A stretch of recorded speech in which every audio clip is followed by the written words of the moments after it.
नमस्ते। मेरा नाम अर्पित है और मैं देहरादून का रहने वाला हूँ। मेरी उम्र 18 साल है और मैं 12वीं कक्षा में पढ़ता हूँ। आज मैं आपको जो कहानी सुनाने जा रहा हूँ वह कोई बनी बनाई कहानी नहीं है, बल्कि मेरे साथ घटी एक सच्ची और खौफनाक घटना है।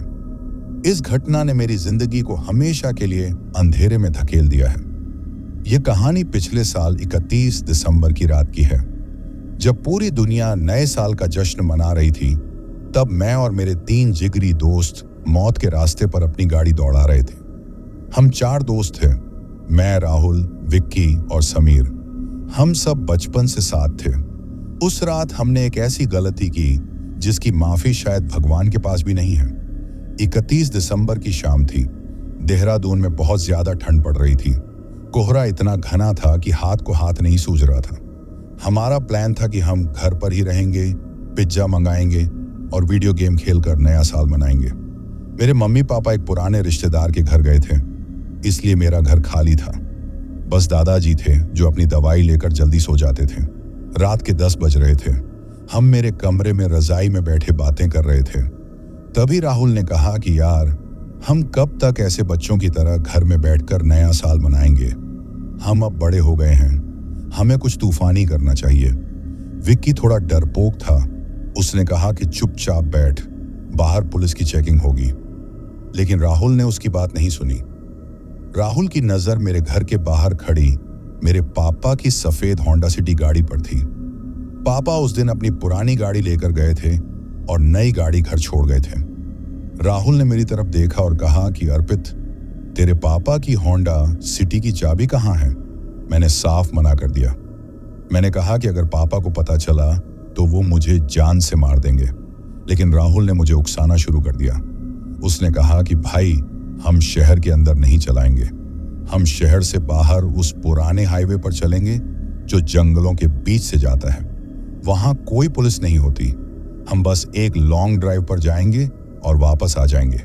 उसने उस हाईवे का नाम लिया जिसे हमारे शहर के लोग हॉन्टेड हाईवे या खूनी रास्ता कहते थे।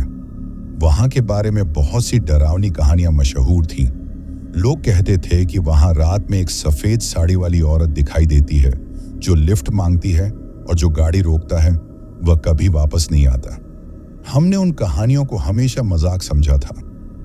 दोस्तों के दबाव में आकर मैंने पापा की अलमारी से चोरी छिपे गाड़ी की चाबी निकाल ली। मेरे हाथ कांप रहे थे। हम चारों चुपचाप घर से बाहर निकले।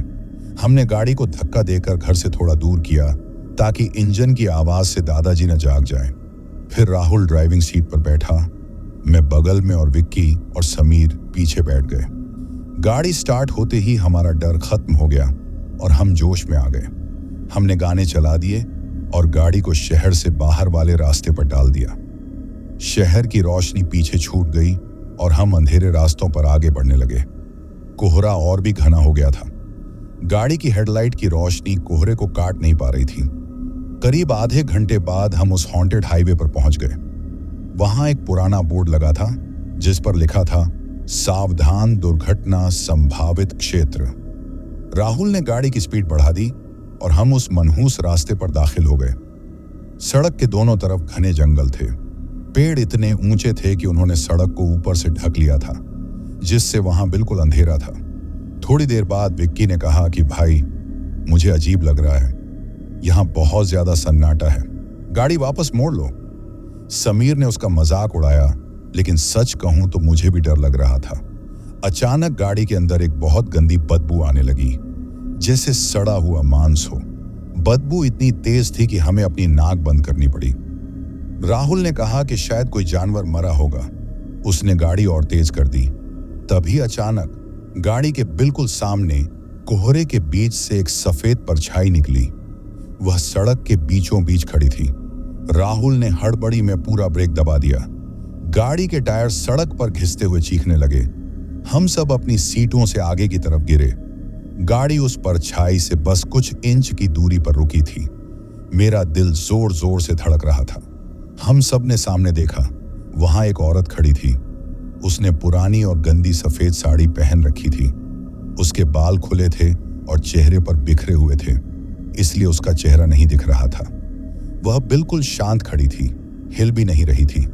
विक्की रोने लगा। उसने कहा, गाड़ी बैक कर राहुल, ये कोई इंसान नहीं है। राहुल भी डरा हुआ था, लेकिन उसने कहा, रुक, शायद कोई मुसीबत में हो, मुझे देखना चाहिए। मैंने राहुल का हाथ पकड़ा। नहीं भाई, नीचे मत उतर, ये जगह ठीक नहीं है। लेकिन राहुल ने मेरा हाथ झटक दिया। उसने कहा, मैं बस देख कर आता हूं, अगर कुछ गड़बड़ लगी तो मैं तुरंत वापस आ जाऊंगा। राहुल ने दरवाजा खोला और गाड़ी से बाहर कदम रखा।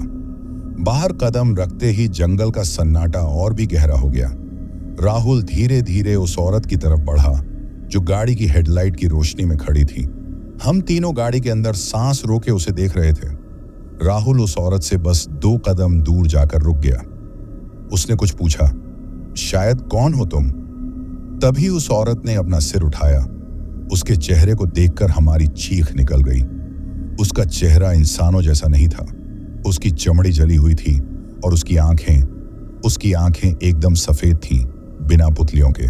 उसके होंठ फटे हुए थे और मुंह से काला खून रिस रहा था। वह औरत जोर से हंसी। उसकी हंसी किसी जानवर की दहाड़ जैसी थी। इससे पहले कि राहुल भाग पाता, उस चुड़ैल ने अपने लंबे हाथ बढ़ाए। उसके हाथ अचानक बहुत लंबे हो गए और उसने राहुल की गर्दन पकड़ ली। राहुल ने चीखने की कोशिश की, लेकिन उसकी आवाज नहीं निकली। उस चुड़ैल ने राहुल को एक झटके में हवा में उठा लिया, जैसे वह कोई हल्का सा खिलौना हो। मैं चिल्लाया, राहुल! मैं दरवाजा खोलने ही वाला था कि उस चुड़ैल ने हमारी तरफ देखा। उसकी सफेद आंखों में एक शैतानी चमक थी। उसने राहुल को हवा में पकड़े पकड़े जंगल के अंधेरे की तरफ एक लंबी छलांग लगाई। वह इंसान की तरह नहीं भागी, बल्कि वह हवा में उड़ती हुई जंगल के पेड़ों के बीच गायब हो गई। पलक झपकते ही हमारा दोस्त हमारी आंखों के सामने से गायब हो चुका था। वहां सिर्फ उसका एक जूता सड़क पर पड़ा रह गया था। गाड़ी के अंदर सन्नाटा छा गया। विक्की बेहोश होने वाला था और समीर का चेहरा पीला पड़ गया था। तभी जंगल के अंदर से राहुल की दर्दनाक चीख सुनाई दी, बचाओ, अर्पित! और उसके बाद हड्डियों के टूटने की एक कड़कड़ाती हुई आवाज आई, कड़क। फिर सब कुछ शांत हो गया। मैं कांपते हुए ड्राइविंग सीट पर खिसका। मुझे पता था कि अगर हम यहाँ एक पल भी रुके तो वह चुड़ैल वापस आएगी और हम में से कोई नहीं बचेगा।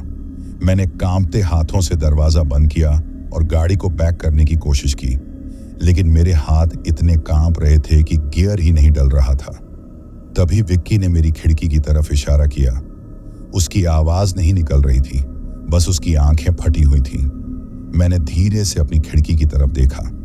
खिड़की के कांच पर बाहर की तरफ खून से सने हुए 2 हाथ छपे थे और कांच के ठीक सटा हुआ उस चुड़ैल का उल्टा चेहरा लटका हुआ था।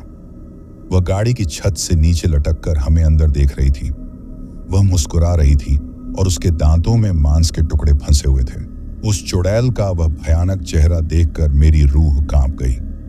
वह गाड़ी की छत से उल्टी लटकी हुई थी और खिड़की के कांच के बिल्कुल पास थी। उसकी सफेद आंखें सीधे मेरी आंखों में झांक रही थीं। उसके दांतों में जो मांस फंसा था, उसे देखकर मुझे समझ आ गया था कि वह मेरे दोस्त राहुल का ही मांस है। विक्की और समीर डर के मारे चीख रहे थे। मेरा दिमाग सुन्न हो गया था, लेकिन मेरे अंदर जिंदा रहने की एक आखिरी उम्मीद बाकी थी। मैंने अपनी आंखें बंद की और पूरी ताकत से गाड़ी की रेस वाला पेडल दबा दिया। इंजन जोर से दहाड़ा।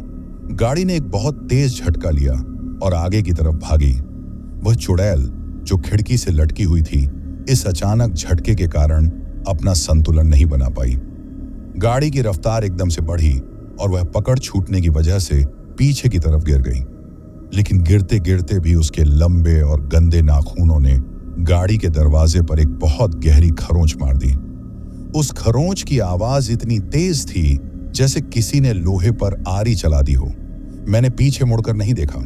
मेरे हाथ गाड़ी के पहिए पर कांप रहे थे। पसीने से मेरे हाथ फिसल रहे थे, लेकिन मैंने पकड़ ढीली नहीं की। मैं बस भागना चाहता था, उस मनहूस जगह से, उस शैतान से दूर। गाड़ी अब 100 की रफ्तार पकड़ चुकी थी।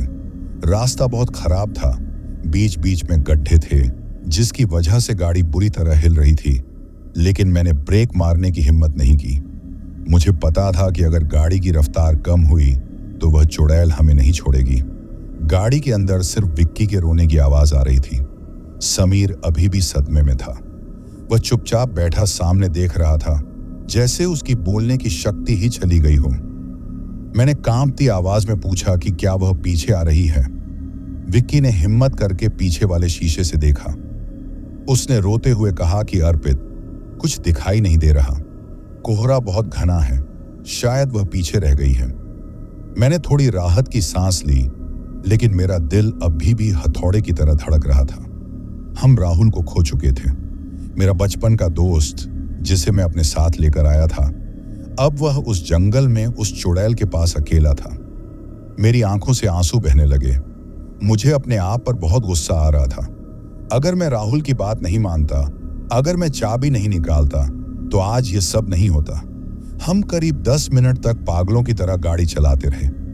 मुझे लगा कि अब हम काफी दूर आ गए हैं। मैंने सोचा कि अब हम शहर के करीब होंगे, लेकिन तभी गाड़ी की हेडलाइट की रोशनी में मुझे सड़क के किनारे एक पत्थर दिखाई दिया। वह दूरी बताने वाला पत्थर था। उस पर जो लिखा था, उसे देखकर मेरे पैरों तले जमीन खिसक गई। उस पर लिखा था देहरादून 40 किलोमीटर। जब हमने यह सफर शुरू किया था, तब देहरादून 25 किलोमीटर दूर था। हम शहर की तरफ गाड़ी चला रहे थे और हम 100 की रफ्तार पर थे। दूरी कम होनी चाहिए थी, लेकिन दूरी बढ़ गई थी। इसका मतलब साफ था, हम आगे नहीं जा रहे थे, हम उसी जंगल में गोल गोल घूम रहे थे। वह चुड़ैल हमें जाने नहीं दे रही थी। उसने रास्ते को अपने काबू में कर लिया था। समीर ने भी वह पत्थर देख लिया था। वह चिल्लाया कि अर्पित, ये कैसे हो सकता है? हम तो शहर की तरफ जा रहे थे, रास्ता तो सीधा है। मैंने कोई जवाब नहीं दिया, मेरे पास कोई जवाब नहीं था। तभी अचानक गाड़ी की छत के ऊपर से एक आवाज आई, धम धम धम। ये किसी के चलने की आवाज थी।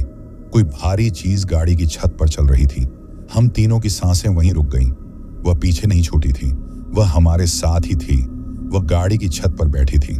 विक्की ने चीखते हुए कहा कि वह ऊपर है, वह ऊपर है। तभी छत के ऊपर से एक बहुत ही डरावनी हंसी सुनाई दी। यह वही हंसी थी जो हमने पहले सुनी थी। और फिर एक बहुत ही डरावनी आवाज आई। यह आवाज उस चुड़ैल की थी, लेकिन वह हमारे दोस्त राहुल की आवाज की नकल कर रही थी। अर्पित, गाड़ी रोक दे भाई, मुझे बहुत ठंड लग रही है, मुझे अंदर आने दे। यह सुनकर मेरा खून जम गया। वह चुड़ैल मेरे मरे हुए दोस्त की आवाज निकालकर हमें भावनात्मक रूप से तोड़ने की कोशिश कर रही थी। समीर ने अपने कान बंद कर लिए। उसने कहा कि यह झूठ है, यह राहुल नहीं है, मत सुनना अर्पित। मैंने गाड़ी को इधर उधर घुमाना शुरू कर दिया ताकि वह छत से गिर जाए। मैं गाड़ी को सड़क पर लहरा रहा था। छत पर बैठी वह बला अपने नाखूनों से छत को खुरच रही थी। खर्र खर्र की आवाज पूरे गाड़ी में गूंज रही थी। ऐसा लग रहा था जैसे वह छत को फाड़कर अंदर आ जाएगी। अचानक मेरे सामने वाली कांच पर ऊपर से एक हाथ आया। वह हाथ उल्टा था, फिर दूसरा हाथ आया। वह चुड़ैल छत से नीचे लटक कर चलती गाड़ी में सामने वाले कांच विंडशील्ड पर आ गई। अब वह गाड़ी के बोनट पर बैठी थी और हमारा रास्ता रोक रही थी। गाड़ी 100 की रफ्तार पर चल रही थी और वह चुड़ैल बोनट पर चिपकी हुई थी। उसका चेहरा कांच के बिल्कुल सामने था। इस बार मैंने उसे और भी करीब से देखा। उसकी नाक नहीं थी, बस 2 छेद थे। उसकी जीभ सांप की तरह लंबी और काली थी। वह हमें देखकर मुस्कुराई और फिर उसने अपना सिर जोर से कांच पर मारा। कड़क, कांच पर एक दरार आ गई। मैं चिल्लाया कि नहीं। उसने दोबारा अपना सिर मारा। कड़क, दरार बड़ी हो गई। कांच अब टूटने ही वाला था। अगर कांच टूट जाता तो वह अंदर आ जाती और हम तीनों का वही हाल होता जो राहुल का हुआ था। समीर ने चिल्लाकर कहा कि अर्पित, ब्रेक मार, इसे गिरा दे। मैंने समीर की बात सुनी। मैंने बिना सोचे पूरी ताकत से ब्रेक वाला पेडल दबा दिया। होंडा सिटी के टायर्स ने सड़क पर एक भयानक आवाज की। गाड़ी इतनी तेज रुकी कि हम सब अपनी सीट बेल्ट से बंधे होने के बावजूद आगे की तरफ झटके से गिरे। इस अचानक ब्रेक की वजह से बोनट पर बैठी वह चुड़ैल संभल नहीं पाई। वह एक पत्थर की तरह गाड़ी से आगे की तरफ उड़ी और सड़क पर दूर जाकर गिरी। गाड़ी रुक गई थी। इंजन बंद हो गया था। सामने सिर्फ घना कोहरा और अंधेरा था। वह चुड़ैल गाड़ी से करीब 20 फीट दूर सड़क पर पड़ी थी। वह हिल नहीं रही थी। सन्नाटा छा गया। विक्की ने धीरे से पूछा कि क्या वह मर गई। मैंने कहा कि पागल है क्या, वह पहले से ही मरी हुई है, वह बस नाटक कर रही है। मैंने जल्दी से गाड़ी चालू करने के लिए चाबी घुमाई। इंजन ने आवाज की, लेकिन चालू नहीं हुआ। मेरी धड़कनें तेज हो गईं। मैंने दोबारा चाबी घुमाई। गाड़ी चालू नहीं हो रही थी। शायद अचानक ब्रेक मारने से इंजन पर असर पड़ा था, या फिर यह उस चुड़ैल का किया धरा था। तभी सड़क पर पड़ी वो चुड़ैल हिलने लगी। हम तीनों की नजरें उसी पर टिकी थीं। वह इंसानों की तरह नहीं उठी। उसका शरीर अजीब तरीके से मुड़ा। उसकी हड्डियों के छटकने की आवाजें आ रही थीं। कट्टर कट्टर। वह पहले अपने घुटनों पर बैठी, फिर खड़ी हुई, लेकिन वह सीधी खड़ी नहीं हुई। वह अपनी कमर से पूरी तरह पीछे की ओर मुड़ गई। अब उसका सिर पीछे था और पैर आगे। वह एक उल्टे धनुष की तरह खड़ी थी। उसने अपनी गर्दन टेढ़ी की और हमें देखा, और फिर उसने दौड़ना शुरू किया। वह अपने दोनों हाथों और दोनों पैरों के बल किसी मकड़ी या जानवर की तरह सड़क पर हमारी तरफ दौड़ने लगी। उसकी रफ्तार बहुत तेज थी। चालू हो जा, चालू हो जा, मैं चीखते हुए चाबी घुमाता रहा। वह करीब आ रही थी। 20 फीट, 15 फीट, 10 फीट। उसका मुंह खुला हुआ था और वह एक भयानक चीख मार रही थी। जैसे ही वह गाड़ी से टकराने वाली थी, इंजन जोर से दहाड़ा और गाड़ी चालू हो गई। मैंने तुरंत गियर डाला और गाड़ी को पीछे रिवर्स लिया, क्योंकि आगे वह आ रही थी। मैं गाड़ी को उल्टी दिशा में पीछे की तरफ भगाने लगा। वह चुड़ैल छलांग लगाकर उस जगह गिरी जहां अब भी हमारी गाड़ी खड़ी थी।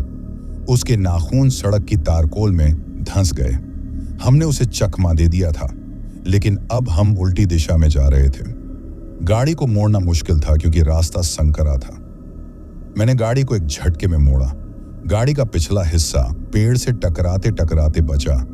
अब हम वापस उसी रास्ते पर जा रहे थे जहां से हम आए थे। समीर ने पीछे मुड़कर देखा।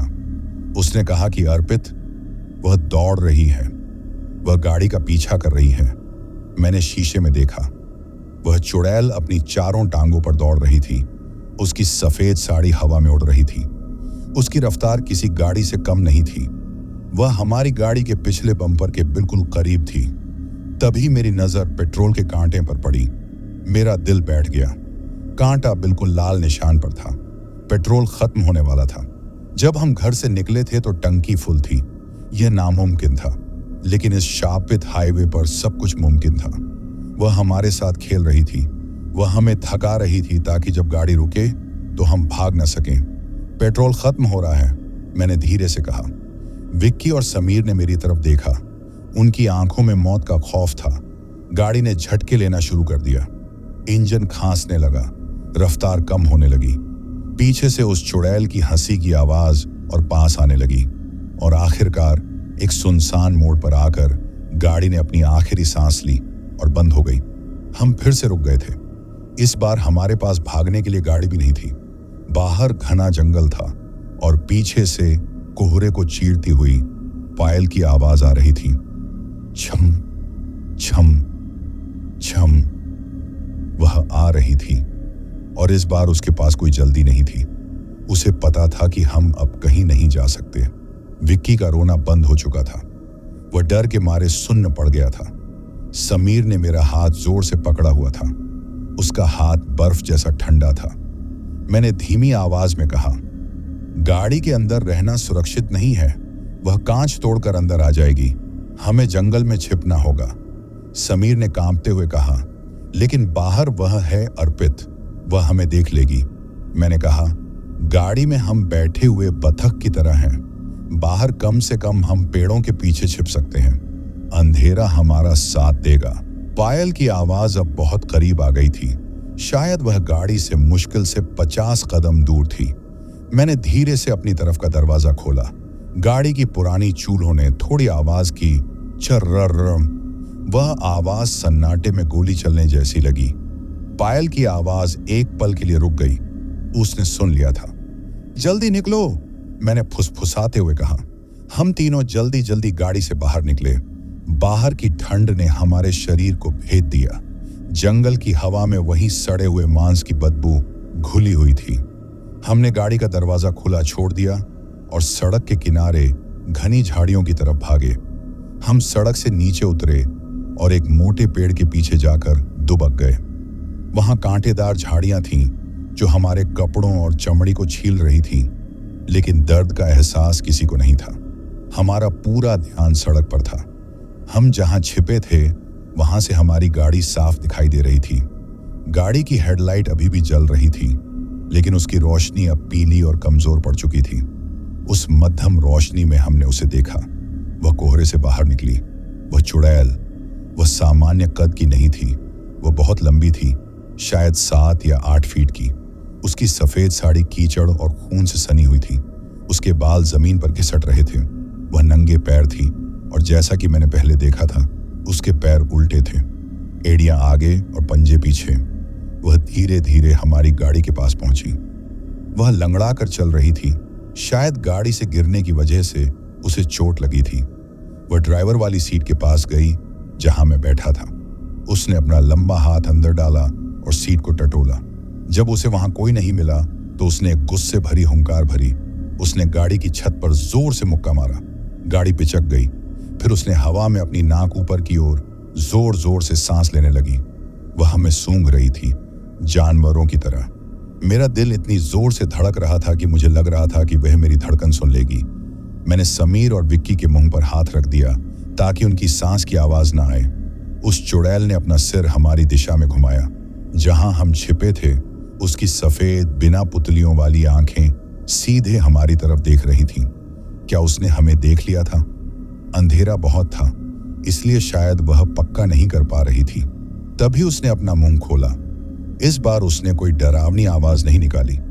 इस बार उसने एक बहुत ही मीठी और जानी पहचानी आवाज में बोला, विक्की, मेरे पास आओ।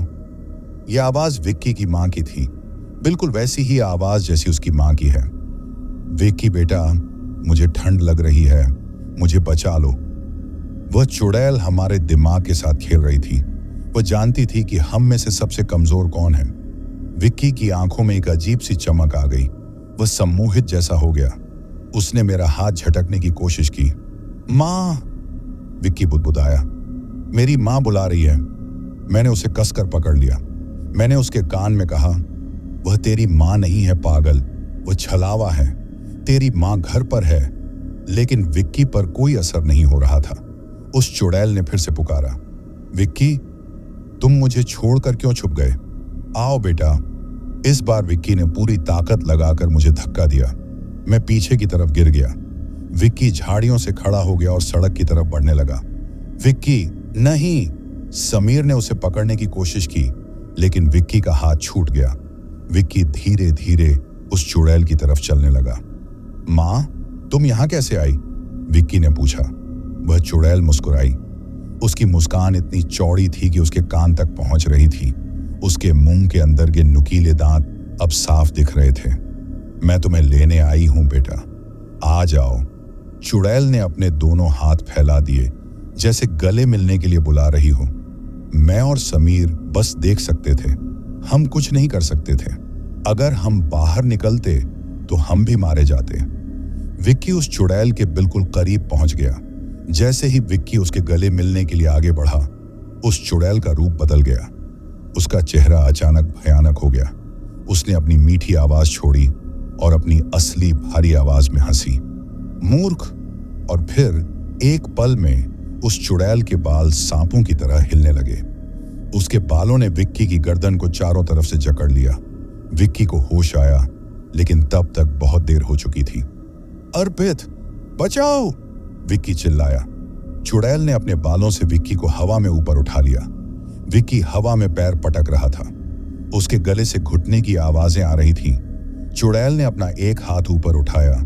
उसके नाखून किसी खंजर की तरह लंबे हो गए और हमारी आंखों के सामने उसने अपने नुकीले नाखून विक्की के पेट में गड़ा दिए। एक दर्दनाक चीख जंगल में गूंजी और फिर विक्की शांत हो गया। खून की गर्म छींटें दूर तक उड़ी, जो झाड़ियों में छिपे हमारे चेहरों तक आ पहुंची। चुड़ैल ने विक्की के बेजान शरीर को एक तरफ फेंक दिया, जैसे कोई कचरा फेंकता है। विक्की का शरीर झाड़ियों में जाकर गिरा और फिर कोई हरकत नहीं हुई। अब हम सिर्फ दो बचे थे, मैं और समीर। उस चुड़ैल ने विक्की को मारने के बाद अपनी जीभ से अपने होठों पर लगा खून चाटा। फिर उसने अपनी गर्दन को एक झटके से हमारी तरफ घुमाया। इस बार उसे सूंघने की जरूरत नहीं थी। विक्की के बाहर निकलने से उसे हमारी जगह का पता चल चुका था। उसने हमारी झाड़ी की तरफ उंगली उठाई और बोली, अब तुम दोनों की बारी है। समीर का साहस टूट चुका था, वह रोने लगा था, लेकिन मैंने उसका हाथ खींचा। भाग समीर, जंगल के अंदर भाग, सड़क पर मत जाना। हम दोनों उठे और पीछे की तरफ घने जंगल के अंदर दौड़ पड़े। हम कांटों, पत्थरों और अंधेरे की परवाह किए बिना भाग रहे थे। पीछे से हमें उस चुड़ैल के दौड़ने की आवाज नहीं आई, लेकिन हमें पेड़ों के ऊपर से गुजरने की आवाज आ रही थी। वो जमीन पर नहीं दौड़ रही थी, वो पेड़ों के ऊपर से छलांग लगाती हुई हमारा पीछा कर रही थी। हम भागते रहे। जंगल घना और डरावना होता जा रहा था। पेड़ों की डालियां हमारे चेहरों पर कोड़े की तरह लग रही थीं। मेरी सांस फूल रही थी, छाती में दर्द हो रहा था, लेकिन रुकने का मतलब था मौत। तभी अचानक समीर का पैर किसी जड़ में फंसा और वह मुंह के बल जमीन पर गिर गया। आह! समीर कराह उठा। मैं रुका और उसे उठाने के लिए मुड़ा। उठ समीर, जल्दी उठ। समीर ने उठने की कोशिश की, लेकिन उसने अपना टखना पकड़ लिया। मेरा पैर मुड़ गया अर्पित, मैं नहीं दौड़ सकता। तभी ऊपर से एक हंसी की आवाज आई। हमने ऊपर देखा। हमारे ठीक ऊपर एक विशाल पेड़ की टहनी पर वह चुड़ैल उल्टी लटकी हुई थी। उसकी सफेद साड़ी नीचे की तरफ लटक रही थी। वह चमगादड़ की तरह लटकी हुई हमें घूर रही थी। भागो! उसने फुसफुसाया। मुझे शिकार का पीछा करना अच्छा लगता है। वह तुरंत हमला नहीं कर रही थी, वह हमारे डर का मजा ले रही थी। मैंने समीर को कंधे का सहारा दिया और उसे उठाया। मैं तुझे छोड़कर नहीं जाऊंगा, मैंने कहा। हम लंगड़ाते हुए आगे बढ़े, लेकिन हम जानते थे कि हम उससे तेज नहीं भाग सकते। तभी जंगल के बीच में हमें थोड़ी दूरी पर एक रोशनी दिखाई दी। यह आग की रोशनी थी। कोई वहां आग जलाकर बैठा था, इस सुनसान और शापित जंगल में। वहां देखो, मैंने समीर को इशारा किया। शायद वहां कोई मदद मिल जाए, कोई साधु या कोई वन रक्षक। हम अपनी पूरी जान लगाकर उस रोशनी की तरफ बढ़े। वह चुड़ैल अभी भी पेड़ों के ऊपर हमारे साथ साथ चल रही थी, डालियों को हिलाती हुई, हमें डराती हुई। जैसे ही हम उस रोशनी के करीब पहुंचे, हमने देखा कि वहां एक पुरानी टूटी फूटी झोपड़ी थी। झोपड़ी के बाहर एक धूनी आग जल रही थी, लेकिन वहां कोई इंसान नहीं था। आग अपने आप जल रही थी। हमने झोपड़ी का दरवाजा खटखटाया नहीं, सीधे अंदर घुस गए और दरवाजा बंद कर लिया। दरवाजा लकड़ी का था और बहुत कमजोर लग रहा था। मैंने पास पड़ी एक भारी मेज को दरवाजे के आगे लगा दिया। हम दोनों जमीन पर गिर पड़े, बुरी तरह हाँफ रहे थे। झोपड़ी के अंदर अंधेरा था, बस बाहर की आग की रोशनी दरारों से अंदर आ रही थी। हम बच गए? समीर ने पूछा। तभी झोपड़ी की छत पर कुछ भारी चीज गिरी। धम! धूल और लकड़ी का बुरादा हमारे ऊपर गिरा। वह छत पर आ गई थी। छत पर चलने की आवाजें आने लगी। खटर पटर वह छत की खपरेल टाइल्स हटा रही थी। ऊपर से खपरेल हटी और चांदनी की रोशनी अंदर आई। फिर दूसरी खपरेल हटी और फिर उस छेद से उस चुड़ैल ने अपना सिर अंदर डाला। उसका उल्टा चेहरा छत से नीचे लटक रहा था। उसने हमें देखा और बोली, छुपन छुपाई खत्म, मैंने तुम्हें ढूंढ लिया। इससे पहले कि हम कुछ कर पाते, उस चुड़ैल ने छत की खपरेल को अपने हाथों से तोड़ना शुरू कर दिया। मिट्टी और लकड़ी के टुकड़े हमारे ऊपर गिरने लगे। उसने छत में इतना बड़ा छेद कर दिया कि वह अंदर आ सके, और फिर उसने छलांग लगा दी। वह छत से सीधे झोपड़ी के फर्श पर कूदी। धम! उसके गिरने से जमीन हिल गई और धूल का एक गुब्बार उड़ गया। वह अपने दोनों पैरों और हाथों के बल बैठी थी, बिल्कुल किसी मेंढक या मकड़ी की तरह। जब वह धीरे धीरे खड़ी हुई तो उसका सिर झोपड़ी की छत को छू रहा था। वह इस छोटी सी जगह में बहुत विशाल लग रही थी। उसकी सड़ी हुई साड़ी से और उसके शरीर से वही मुर्दे वाली बदबू आ रही थी, जिससे हमारा दम घुट रहा था। समीर का पैर टूटा हुआ था, इसलिए वह भाग नहीं सकता था। वह मेरे पीछे खिसक गया। मैं समीर के सामने खड़ा हो गया, हालांकि मुझे पता था कि मैं उस शैतान का मुकाबला नहीं कर सकता। चुड़ैल ने अपनी गर्दन को एक झटके से सीधा किया। हड्डियों के छटकने की आवाज आई। कड़क! उसने हमें देखा और मुस्कुराई। भागोगे नहीं? खेल खत्म हो गया क्या? मैंने अपनी नजर इधर उधर दौड़ाई। दरवाजा बंद था और उसके आगे मैंने भारी मेज लगा दी थी। उसे हटाने में वक्त लगता। हमारे पास भागने का कोई रास्ता नहीं था। मेरी नजर जमीन पर पड़ी।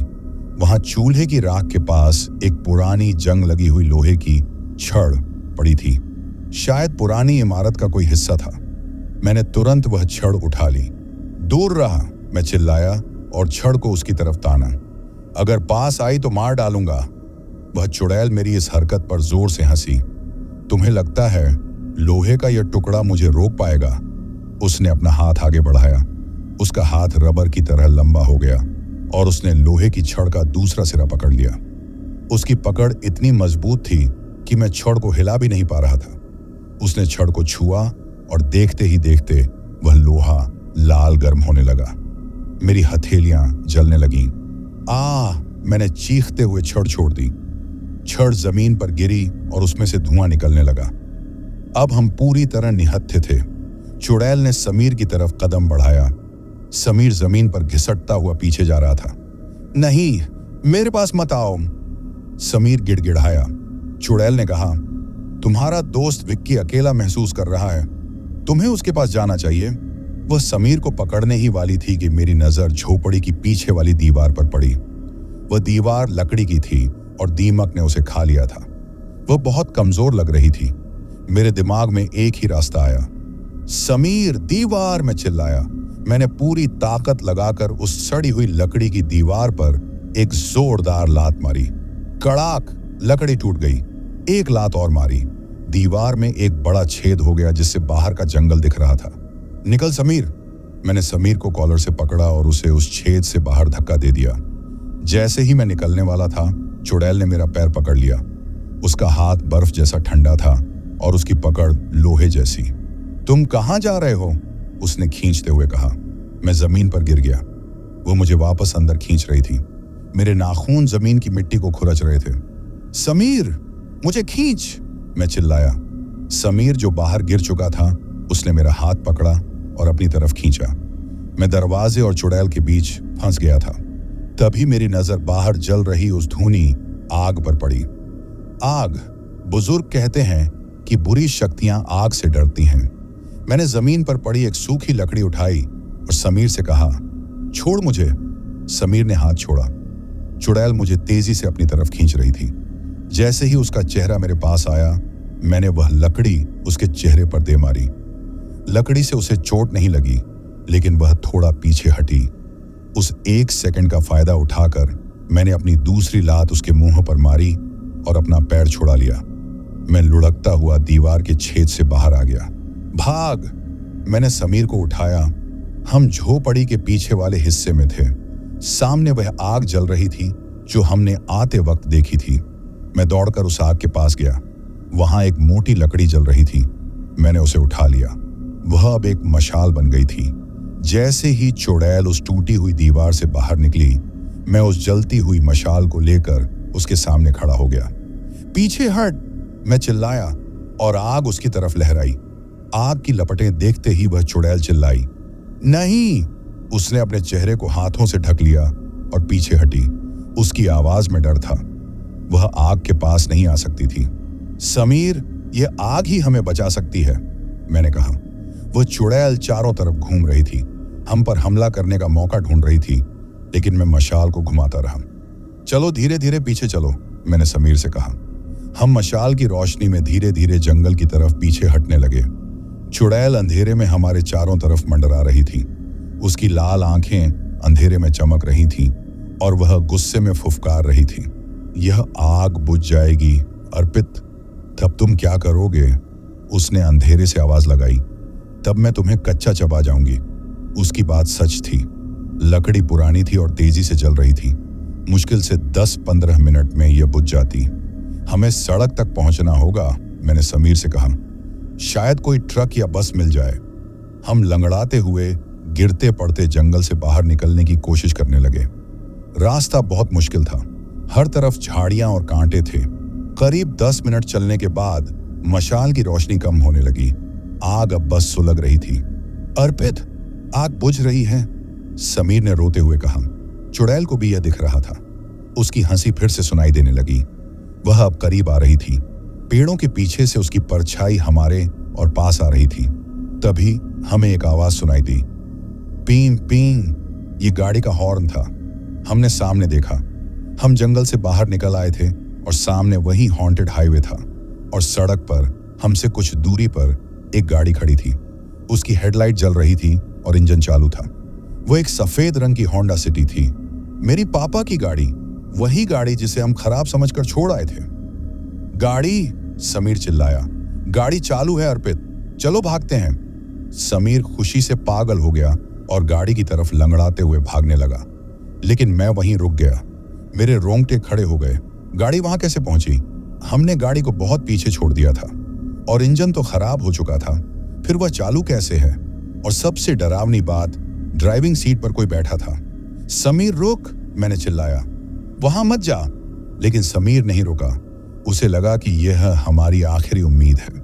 वह गाड़ी के पास पहुंचा और दरवाजा खोला। अर्पित जल्दी आ, गाड़ी ठीक है, समीर ने अंदर बैठते हुए कहा। जैसे ही समीर अंदर बैठा, गाड़ी का दरवाजा अपने आप बंद हो गया। धड़ाम, और गाड़ी लॉक हो गई। मैं दौड़कर गाड़ी के पास पहुंचा। मैंने खिड़की पीटी। समीर बाहर निकल। समीर ने दरवाजा खोलने की कोशिश की, लेकिन वह लॉक था। तभी ड्राइविंग सीट पर बैठे शख्स ने अपनी गर्दन धीरे धीरे समीर की तरफ घुमाई। अंधेरे की वजह से मुझे पहले नहीं दिखा था, लेकिन अब केबिन की लाइट जल गई। ड्राइविंग सीट पर विक्की बैठा था। वही विक्की जिसे उस चुड़ैल ने मार डाला था। उसका पेट फटा हुआ था और आंतें बाहर लटक रही थीं। उसका चेहरा खून से सन्ना था। उसने समीर की तरफ देखा और एक डरावनी हंसी हंसी। तू भी आ गया भाई, मरे हुए विक्की ने कहा। समीर की चीख गाड़ी के अंदर गूंज गई। वह बाहर निकलने के लिए कांच पर हाथ मार रहा था। अर्पित बचाओ, यह विक्की है, यह जिंदा है। तभी पिछली सीट से दो पीले हाथ निकले और उन्होंने समीर का गला पकड़ लिया। पीछे की सीट पर वह चुड़ैल बैठी थी।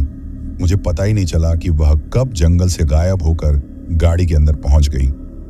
वह अब समीर के ठीक पीछे थी। मैंने कहा था ना, पार्टी अभी शुरू हुई है। और फिर मेरे सामने गाड़ी के अंदर ही उस चुड़ैल ने समीर की गर्दन को एक झटके में तोड़ दिया। कड़क, समीर का शरीर ढीला पड़ गया। अब गाड़ी के अंदर दो लाशें थीं, विक्की और समीर, और उनके साथ वह चुड़ैल। मैं सड़क पर अकेला खड़ा था। मेरे हाथ में बुझी हुई मशाल थी। मेरे तीनों दोस्त मारे जा चुके थे। गाड़ी का इंजन जोर से दहाड़ा। विक्की की लाश ने गियर डाला।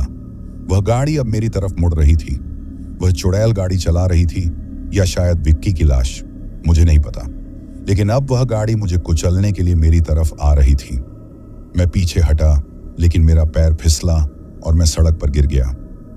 गाड़ी के टायर मेरी तरफ तेजी से बढ़ रहे थे। हेडलाइट की रोशनी मेरी आंखों को अंधा कर रही थी। क्या यह मेरा अंत था? तभी मैंने सड़क के दूसरी तरफ जंगल के किनारे एक पुराना मंदिर देखा। वह बहुत छोटा और टूटा हुआ था, लेकिन उस पर एक लाल झंडा लगा था। क्या मैं वहां तक पहुंच सकता था? गाड़ी अब मुझसे बस 10 कदम दूर थी। वह गाड़ी जिसमें मैंने अपने दोस्तों के साथ खुशियां मनाई थी, अब वही गाड़ी मेरी जान लेने आ रही थी। मेरे दिमाग ने काम करना बंद कर दिया था, लेकिन मेरे शरीर ने खुद को बचाने की आखिरी कोशिश की। जैसे ही गाड़ी मुझसे टकराने वाली थी, मैंने अपनी पूरी ताकत लगाकर दाईं तरफ छलांग लगा दी। मैं सड़क की बजरी पर घिसटता हुआ गिरा। मेरे हाथ और घुटने छिल गए, लेकिन मैं बच गया। गाड़ी मेरे पास से हवा के झोंके की तरह गुजरी। गाड़ी की रफ्तार इतनी तेज थी कि हवा के दबाव ने मुझे और दूर फेंक दिया। गाड़ी आगे जाकर रुकी।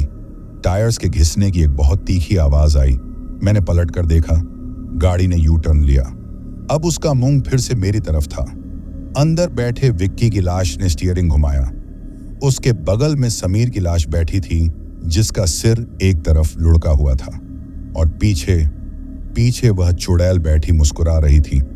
उसकी चमकती हुई आंखें मुझे बता रही थी कि यह खेल तब तक खत्म नहीं होगा जब तक मैं मर नहीं जाता। भाग अर्पित, मैंने खुद से कहा। मेरी नजर उस छोटे से मंदिर पर थी जो सड़क के दूसरी तरफ जंगल के किनारे था। वह मुश्किल से 50 कदम दूर था, लेकिन मेरे पैर कांप रहे थे। गाड़ी ने फिर से रफ्तार पकड़ी। इंजन की दहाड़ ने जंगल के सन्नाटे को चीर दिया। मैं उठा और लंगड़ाते हुए उस मंदिर की तरफ भागा। गाड़ी मेरे पीछे थी। इस बार वह मुझे कुचलने के लिए पूरी स्पीड में थी। मैं सड़क पार करके कच्ची जमीन पर पहुंचा।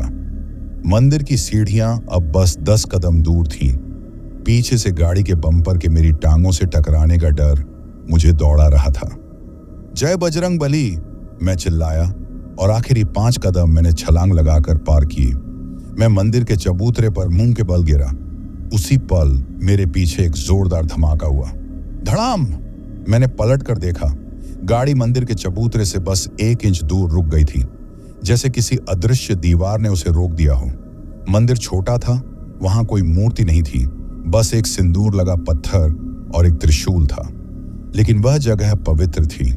वह चुड़ैल या उसकी कोई भी चीज इस दायरे के अंदर नहीं आ सकती थी। गाड़ी का इंजन अभी भी चालू था। हेडलाइट की रोशनी सीधे मेरे चेहरे पर पड़ रही थी। गाड़ी के अंदर से वह चुड़ैल मुझे घूर रही थी। वह गुस्से में थी। वह बाहर नहीं निकल सकती थी। तभी गाड़ी के दरवाजे खुले। मैं डर के मारे मंदिर के खंभे से चिपक गया।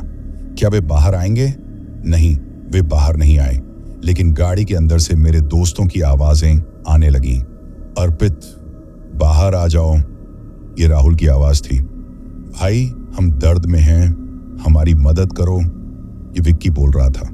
तुम हमें छोड़कर कैसे बच सकते हो अर्पित? ये दोस्ती नहीं है। समीर रो रहा था। वे मुझे भावनात्मक रूप से तोड़कर बाहर बुलाना चाहते थे। मैं अपने कानों पर हाथ रखकर रोने लगा। तुम मेरे दोस्त नहीं हो, मेरे दोस्त मर चुके हैं, चले जाओ यहां से। पूरी रात वह गाड़ी वहीं खड़ी रही। इंजन चालू रहा और पूरी रात मैं अपने मरे हुए दोस्तों को उस गाड़ी में बैठे देखता रहा। कभी वे रोते, कभी वे हंसते और कभी वह चुड़ैल अपनी भयानक आवाज में चिल्लाती। वह रात मेरी जिंदगी की सबसे लंबी रात थी। ठंड से मेरा शरीर अकड़ गया था, लेकिन मैं मंदिर से नीचे उतरने की हिम्मत नहीं कर पाया। मुझे पता था कि अगर मेरा एक पैर भी नीचे गया तो वे मुझे खींच लेंगे। घंटों बीत गए। धीरे धीरे जंगल का अंधेरा कम होने लगा। आसमान में हल्का नीलापन छाने लगा। सुबह हो रही थी। जैसे ही सूरज की पहली किरण फूटी और कहीं दूर से किसी मुर्गे की बांग सुनाई दी, गाड़ी के अंदर से एक तेज चीख सुनाई दी। यह उस चुड़ैल की चीख थी। वह रोशनी बर्दाश्त नहीं कर सकती थी। अचानक गाड़ी का इंजन बंद हो गया। हेडलाइट बुझ गई और फिर मेरी आंखों के सामने गाड़ी के अंदर का नजारा बदल गया। वह चुड़ैल गायब हो गई। मैं डरते डरते उठा। क्या वे चले गए? मैंने गौर से गाड़ी के अंदर देखा। गाड़ी खाली थी। अंदर कोई नहीं था। न राहुल, न विक्की, न समीर, न कोई खून का धब्बा, न कोई लाश। गाड़ी की सीटें बिल्कुल साफ थीं, जैसे वहां कभी कोई बैठा ही नहीं था। मैं समझ नहीं पाया कि यह क्या हुआ। क्या मैं सपना देख रहा था? नहीं, मेरे शरीर पर लगे चोट के निशान और फटे हुए कपड़े बता रहे थे कि यह सब सच था। तभी सड़क पर दूर से एक ट्रक के आने की आवाज सुनाई दी। मैंने राहत की सांस ली। मैं मंदिर से नीचे उतरा और सड़क के बीचों बीच जाकर हाथ हिलाने लगा। ट्रक वाले ने मुझे देखा और ब्रेक मारा। ट्रक रुका। ड्राइवर ने खिड़की से झांका। क्या हुआ भाई? सुबह सुबह इस जंगल में क्या कर रहे हो? और ये हालत कैसी है तुम्हारी? मैं कुछ बोल नहीं पाया। मैं बस रो पड़ा और जमीन पर गिर गया। ड्राइवर ने मुझे उठाया और पानी पिलाया। कुछ ही देर में पुलिस आ गई। मैंने उन्हें सब कुछ बताया। मैंने बताया कि कैसे हम 4 दोस्त आए थे, कैसे वह चुड़ैल मिली और कैसे उसने एक एक करके सबको मार डाला। पुलिस वालों ने मेरी बातों पर यकीन नहीं किया। उन्होंने सोचा कि मैं सदमे में हूं या पागल हो गया हूं।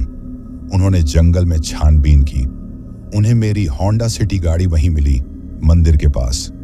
लेकिन गाड़ी के अंदर कुछ नहीं था। उन्होंने पूरा जंगल छान मारा, लेकिन उन्हें राहुल, विक्की और समीर का कोई नामो निशान नहीं मिला। न उनकी लाशें मिली, न उनके कपड़े, न कोई खून। वे बस गायब हो गए थे, जैसे वे कभी आए ही नहीं थे। सिर्फ एक चीज मिली थी। सड़क पर जहां गाड़ी रुकी थी, वहां से थोड़ी दूर जंगल में पुलिस को 3 जोड़ी जूते मिले। राहुल, विक्की और समीर के जूते। वे जूते एक लाइन में रखे हुए थे। और उनके पास जमीन पर एक अजीब सा निशान बना हुआ था, त्रिशूल जैसा लेकिन उल्टा। पुलिस ने केस बंद कर दिया। उन्होंने कहा कि शायद मेरे दोस्त जंगल में कहीं खो गए या किसी जंगली जानवर का शिकार हो गए, या शायद मैंने ही उन्हें मारकर कहीं छुपा दिया। सबूत न होने की वजह से मुझे छोड़ दिया गया। मेरे माता पिता मुझे वापस घर ले आए। आज उस घटना को 1 साल हो गया है। मैं जिंदा हूं, लेकिन क्या मैं सच में जिंदा हूं? मैं अब अपने कमरे में अंधेरा नहीं होने देता। मैं रात को सो नहीं पाता, क्योंकि जब भी मैं आंखें बंद करता हूं, मुझे गाड़ी की पिछली सीट पर बैठे मेरे 3 दोस्त दिखाई देते हैं और उनके पीछे वह चुड़ैल मुस्कुरा रही होती है। और कभी कभी जब रात बहुत शांत होती है, मुझे अपने कमरे की खिड़की के बाहर से एक आवाज सुनाई देती है, पायल की आवाज।